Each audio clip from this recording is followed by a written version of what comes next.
Simeão, 33 anos antes, já tinha visto o Messias. Lico, isso é extraordinário, meu irmão. Está entendendo? Ele não precisou ver Jesus fazer nada. O Espírito Santo falou, é ele. E ele creu. Ele se alegrou. Acho que o Lico citou aqui o cego de Jericó, no domingo passado. E o cego de Jericó, irmão, já que a gente está falando de ver além do que a vista alcança, seria a última vez que Jesus passaria. Todo mundo conhece a história do cego de Jericó? Chamado Bartimeu. Bartimeu não é um nome, né? Filho de Timeu, filho de Timeu. Jericó é a última cidade antes de Jerusalém. Então os viajantes geralmente paravam em Jericó, era uma referência, e ali eles se alimentavam, pegavam água, né? Dentro daquela realidade limitada da época, era um ponto, né? A gente está viajando aí de ônibus, tem um ponto ali, você vai ao banheiro, você come alguma coisa, você estica os braços, não é isso? Jericó era essa cidade. Irmão, Jesus estava passando ali e seria a última vez. A pergunta é, quem falou para Bartimeu que Jesus era o Filho de Deus?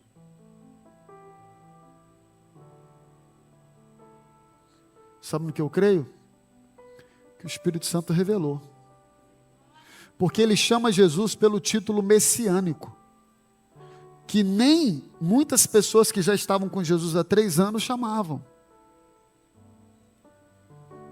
Só um minutinho, Enzo, porque ele fala assim, ó, Jesus, filho de Davi, tenha compaixão de mim. Jesus, filho de Davi, atende o meu clamor. Jesus, filho de Davi, tenha compaixão de mim. Jesus, filho de Davi, atende o meu clamor. Um cego, criado à margem da sociedade, desprezado pela própria família, não visto por ninguém, mas ele ouviu que Jesus ia passar por ali.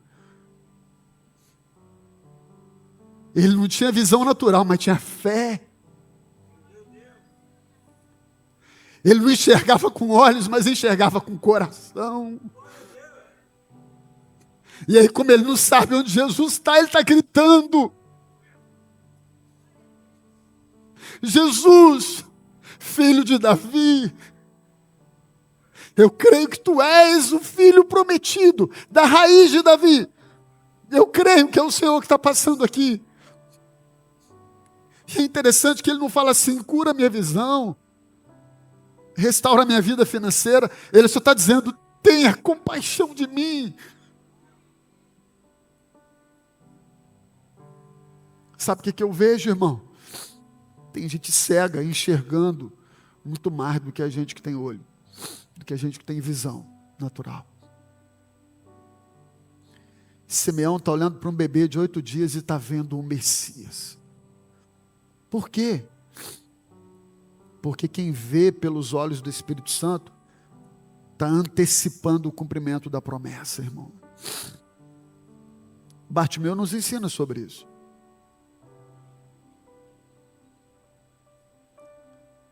Eu me lembro de uma outra história muito interessante, quando a filha de Jairo passa mal, e ele era um dos principais das sinagogas.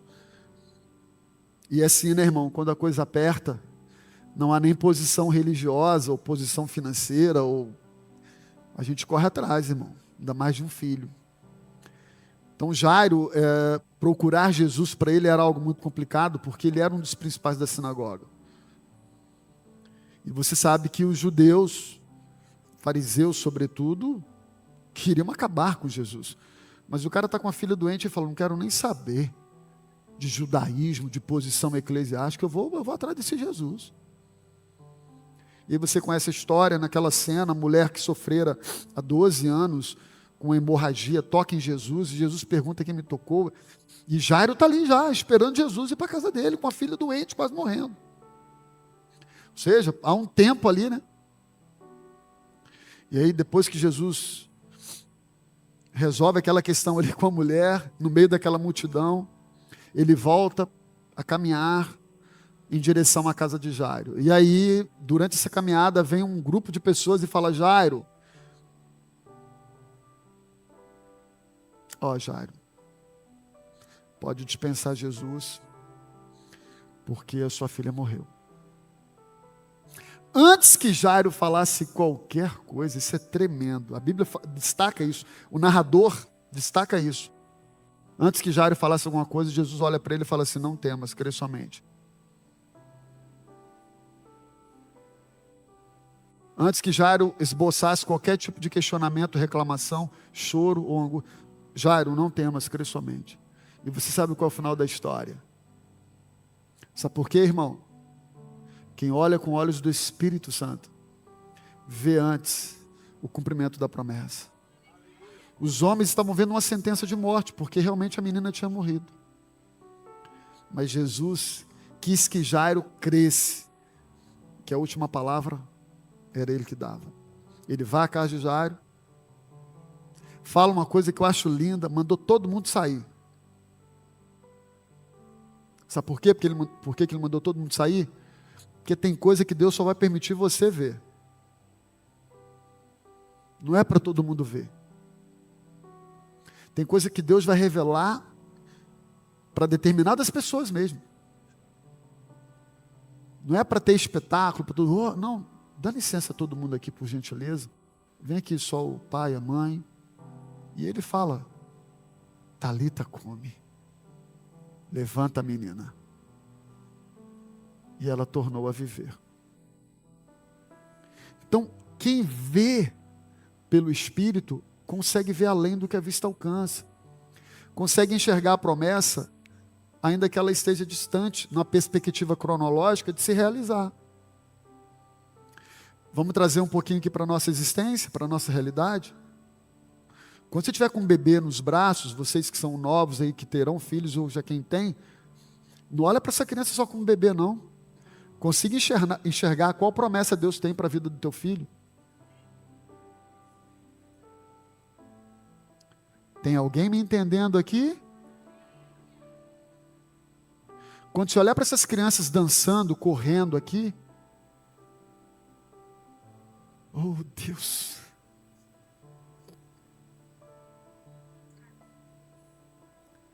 enxerga os futuros pastores dessa igreja, irmão.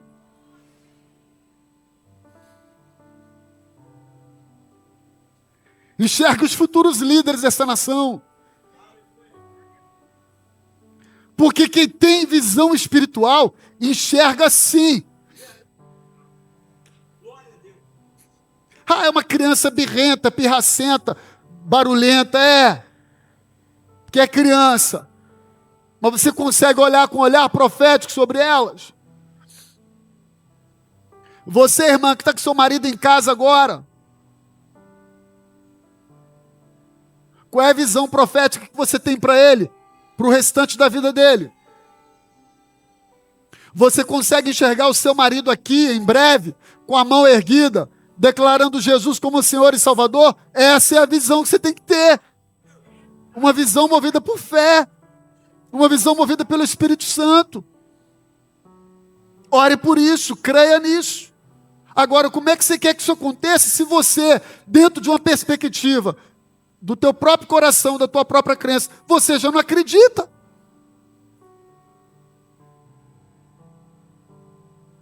Não acredita que Deus pode mudar, que Deus pode transformar, que Deus pode resgatar?